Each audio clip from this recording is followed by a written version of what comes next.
In today's video, I'm going to teach you how to change the n8n theme.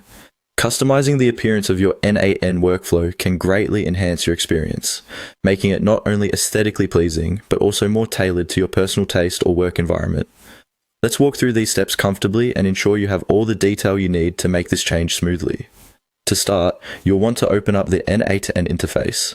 Once you're there, direct your attention to the top right corner of the screen, where you'll notice a small gear icon. This is your settings icon, and it's your gateway to customizing various aspects of your n8n environment. Go ahead and click on that gear icon. Once you've entered the settings area, you'll observe several categories, but for our purposes today, what you're looking for is labeled as personal. This is where you'll find the customizable options specific to your user profile, allowing you to make changes that suit your preferences.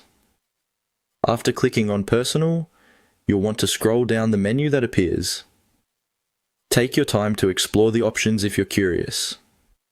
But today, our interest lies in the section dedicated to the theme.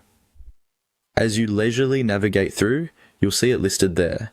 It's often towards the bottom because the theme is something not everyone changes frequently, but it's available when you're ready for a fresh look. Here you should find the current theme setting, which by default is usually the standard theme everyone starts with. Click on this default setting. You'll notice that this action will reveal a drop-down menu or list of available themes. This might include options for a dark mode, light mode, and potentially other themes depending on updates or custom themes added to your n8n environment.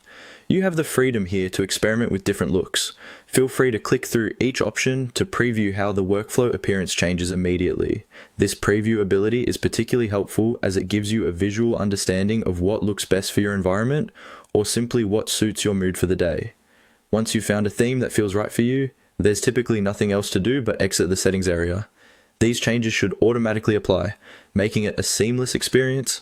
As a parting note, it's always a good idea to explore theme settings occasionally, as updates to n8n might add new theme options that introduce even better aesthetic enhancements. And there you have it, your personalized theme in n8n is just a few clicks away. Exploring these settings not only allows for beauty and customization, but can also contribute to your focus and productivity in your workflow environment. Thank you for joining me today, and I hope you enjoy